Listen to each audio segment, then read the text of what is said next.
Under your WTO rules, you can't pick and choose. If there's no tariff in what you're giving me or exporting, there'll be no tariffs in what he's doing. Yep.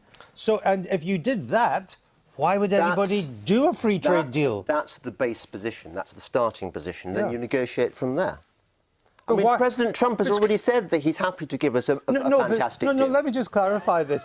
If I'm already, if because I've given the Europeans a no tariff access to the British market, under your WTO rules, I have to give the Americans tariff-free access as well. Why would they need to do a free trade deal? They've got the free trade. I don't know the answer to that. Okay, well, that's honest. And on that, we'll move on. Thank you.